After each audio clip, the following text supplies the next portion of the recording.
Rohingya और घुसपैठी बर्दाश्त नहीं, सफाई भी आवश्यक है। यूपी में घुसपैठ पर सीएम योगी की दो टूक। उत्तर प्रदेश के मुख्यमंत्री योगी आदित्यनाथ प्रदेश में रह रहे रोहिंग्या और बांग्लादेशियों को लेकर कड़े एक्शन के मूड में नजर आ रहे हैं। मुख्यमंत्री ने प्रदेशवासियों के नाम एक चिट्ठी लिखकर सभी को इसमें सहयोग करने की अपील की है। सीएम योगी ने साफ शब्दों में कहा कि घुसपैठियों को बर्दाश्त नहीं किया जाएगा।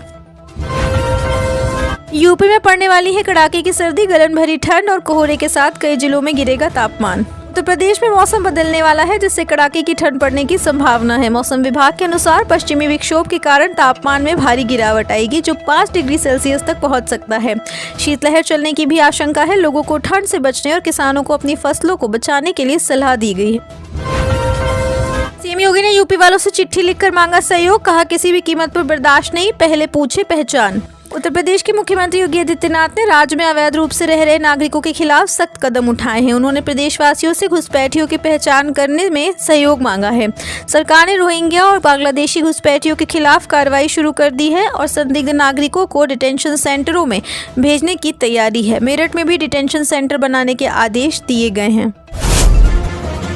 अखिलेश यादव ने बीजेपी को बताया राष्ट्रवादी पार्टी, इंडिगो फ्लाइट कैंसिलेशन पर सरकार को घेरा। उत्तर प्रदेश के पूर्व मुख्यमंत्री व समाजवादी पार्टी के राष्ट्रीय अध्यक्ष अखिलेश यादव ने सोमवार को बीजेपी को लेकर बड़ा बयान दिया। सपा चीफ अखिलेश यादव ने बीजेपी को राष्ट्रवादी नहीं बल्कि राष्ट्रविवादी पार्टी बताया है।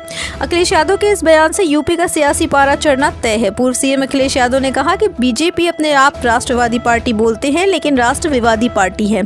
जहाँ विवाद करना हो वहाँ इनके बीजेपी के लोग सबसे आगे रहते हैं। अखिलेश यादव ने बीजेपी सरकार हमला बोलते हुए कहा कि सनातन धर्म के सबसे बड़े आयोजन महाकुंभ के समय में भी लोगों के महंगे टिकट खरीदने पड़े थे। सपा चीफ ने कहा कि इंडिगो ने सरकार को झुका दिया।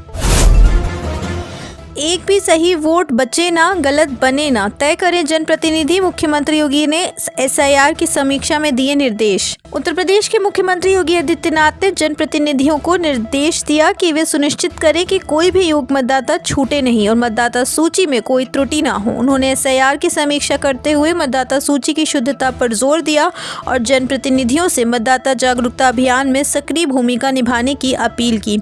मुख्यमंत्री ने कानून व्यवस्था को मजबूत करने के भी निर्देश दिए।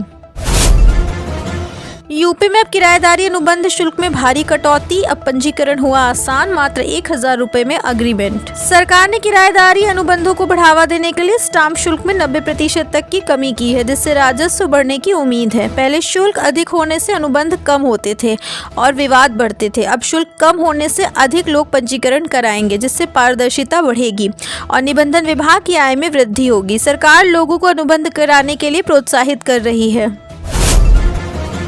यूपी की युवती ने भगवान कृष्ण से किया विवाह, बाराती भी आए और हिंदू रीति रिवाज से लिए फेरे। उत्तर प्रदेश के बदायूं में एक अनोखी शादी इन दिनों चर्चा का विषय बनी हुई है, जहां एक युवती ने कान्हा के साथ पूरे विधि विधान के साथ विवाह किया है। इस अनूठे विवाह को पूरे हिंदू रीति रिवाजों के साथ संपन्न किया गया। सामान्य शादी की तरह कन्यादान, फेरे और विशेष समेत सारी विधियां की गई। ये मामला इस्लाम नगर थाना क्षेत्र के ब्यौर कासिमाबाद गाँव का है, जहाँ 28 साल की पिंकी शर्मा ने भगवान श्री कृष्ण की प्रतिमा के साथ विवाह कर लिया। पिंकी के बहनोई का परिवार बाराती बनकर आया और पूरे गांव ने घराती की भूमिका निभाई। परिवार ने विवाह की सारी रस्में पूरी की। पिंकी ने भगवान कृष्ण की प्रतिमा को गोद में लेकर 7 फेरे भी लिए। क्या एसआईआर के बाद यूपी में करोड़ों वोटर्स के नाम कट जाएंगे? यूपी के मुख्य चुनाव आयुक्त नवदीप रेणुआ का एक्सक्लूसिव इंटरव्यू। उत्तर प्रदेश में मतदाता सूची का विशेष सघन पुनरीक्षण सर्वे का काम अंतिम चरण में है। इस बीच तमाम मीडिया रिपोर्ट्स और सोशल मीडिया पर करोड़ों मतदाताओं के नाम मतदाता सूची से कटने की आशंकाएं जताई जा रही हैं।